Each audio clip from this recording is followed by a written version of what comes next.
So आज चाहिँ हामी आइओईमा इन्ट्रिग्रेसनका क्वेसनहरू सोधेका ट्याकल गर्नेछौँ र सुरुमा कन्सेप्ट बुझेर र क्वेसनहरू सल्भ गर्नेछौँ आज।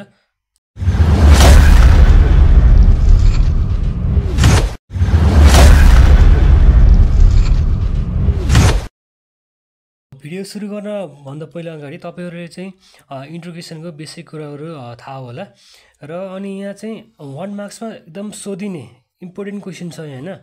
यहाँ इन्टिग्रेसन्स अफ मोडुलस एक्स को चाहिँ इन्टिग्रेसन चाहिँ यो याद गर्नु होला। अनि इन्टिग्रेसन्स अफ लग एक्स को चाहिँ डेरिभेटिभ इन्टिग्रेसन चाहिँ याद गर्नु होला।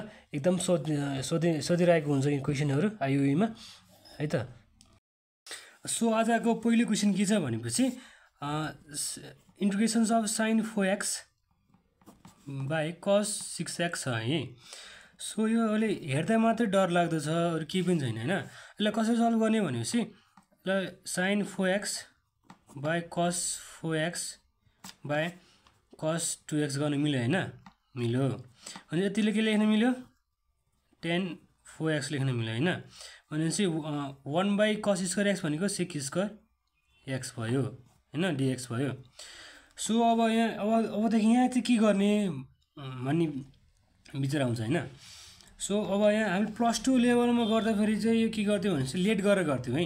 ल लेट गरेर हेरौँ न के हुँदो रहेछ। ल late tan x cos to y गरौँ हैन। अनि डिफरेन्सिएटिङ अन बोथ साइड भनेपछि के आउँछ, sec स्क्वायर x हुन्छ हैन। अनि dy by dx x यो आयो हैन। भनेपछि यतिकै ठाउँमा के राख्न मिल्यो, यतिकै ठाउँमा के राख्न मिल्यो, यो 10 को ठाउँमा 10 यो राख्न मिल्यो अनि dy राख्न मिल्यो।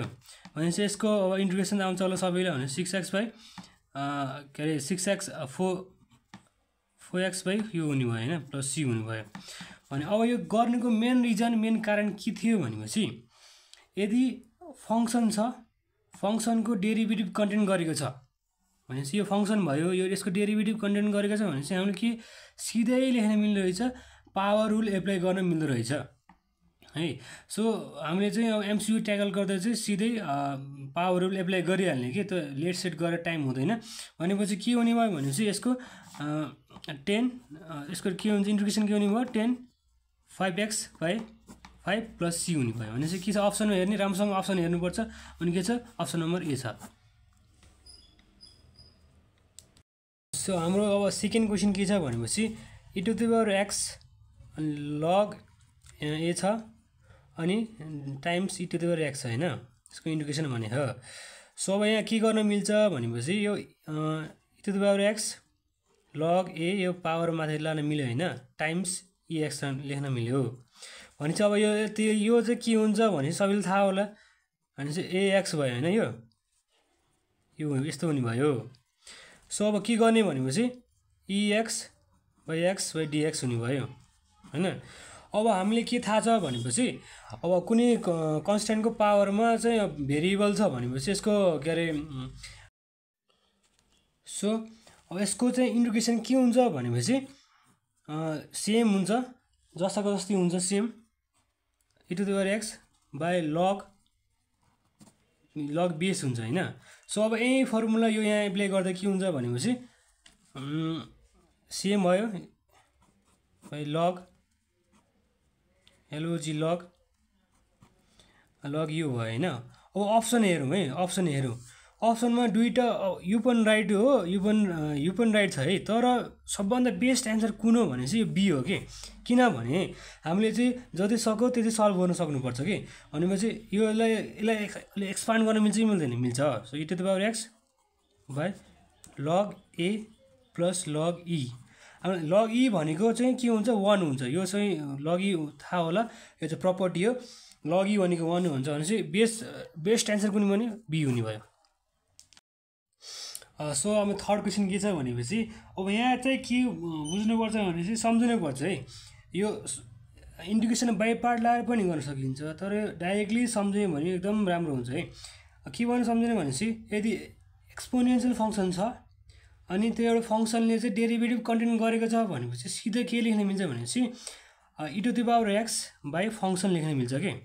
भनेपछि यहाँ हेर्नुहोस् है, यो एक्सपोनेन्सियल फङ्सन छ अनि यसको डेरिभेटिभ यहाँ कन्टेन्ट छ भनेपछि लग एक्सको डेरिभेटिभ 1/x हुन्छ, त सबैले थाहा होइन। सो अब के गर्न मिल्यो भनेपछि e⁻x अनि फङ्सन लेख्न मिल्यो है। कता हो भनेपछि एन्सर सी हुने भयो। यो सम्झनु होला। कसरी सम्झनु भनेपछि यदि एउटा चाहिँ इन्टिग्रेसन एउटा एक्सपोनेन्सियल फङ्सन छ अनि त्यसको चाहिँ फङ्सनको चाहिँ डेरिभेटिभ कन्टेन्ट गरेको छ भनेपछि के हुने भयो, e⁻x बाई फङ्सन हुने भयो होइन। यो चाहिँ सम्झनु होला, यो एकदम इफिसियन्ट हुन्छ। सो क्वेसन नम्बर 4 मा चाहिँ के भनेको छ भनेपछि integrations of e⁻sin square x by sin 2x dx होइन। अब यहाँ चाहिँ के थाहा पाउनुपर्छ भन्दाखेरि हामीले इन्टिग्रेसन्स अफ sin e⁻x को इन्टिग्रेसन के हुन्छ भनेपछि e⁻x प्लस c हुन्छ। यो किन लेख्न मिल्यो भन्दाखेरि यो पावरमा भएको भेरिएबलको डेरिभेटिभ यहाँ जहिले पनि एक्जिस्ट हुन्छ कि 1 हुन्छ, त्यो नदेखिको मात्रै हो भनेपछि यो लेख्न मिल्छ होइन। त यदि के हुने चाहिँ पावरमा भेरिएबल भएको चाहिँ यहाँ डेरिभेटिभ एक्जिस्ट गर्यो भने चाहिँ सिधा e⁻x प्लस c लेख्न मिल्दो रहेछ होइन। सो यसै गरी यहाँ पनि के छ भनेपछि sin स्क्वायर x को डेरिभेटिभ यहाँ sin 2x छ कि, sin स्क्वायर x को डेरिभेटिभ sin 2x कसरी हुन्छ भनेपछि यसरी हेर्नु है, sin x बाई dx गर्न मिल्यो होइन। सो अब यसको पावर रुल लाउनु पर्छ, पावर रुल लाएर चाहिँ गर्दाखेरि sin 2x आइहाल्छ, sin x बाई यो भयो अनि dx भयो, sin x भयो, यो चाहिँ 2 sin x भयो अनि यसको cos x भयो होइन, यसको cos x भयो भनेपछि के हुन्छ sin 2x भयो। यसरी आयो डेरिभेटिभ आयो भनेपछि के हो, यसको डेरिभेटिभ एक्जिस्ट छ होइन भनेपछि के सिधै लेख्न मिल्यो sin square x plus c लेख्न मिल्यो। अब क्वेसन नम्बर 5 मा चाहिँ कस्तो छ भनेपछि क्वेसन नम्बर 4 को कन्सेप्टै युज हुने होइन। सो अब sin इन्भर्स x को डेरिभेटिभ के हुन्छ, यो छ यहाँ छ होइन, त थाहा होला, तपाईँले थाहा हुनुपर्छ भनेपछि के हुने भयो, सिधै लेख्न मिल्यो यसको सिधै लेख्न मिल्यो, के लेख्न मिल्यो भनेपछि e⁻sin x inverse x plus c लेख्न मिल्यो कि यसको सिधै यो एन्सर हुने भयो है त।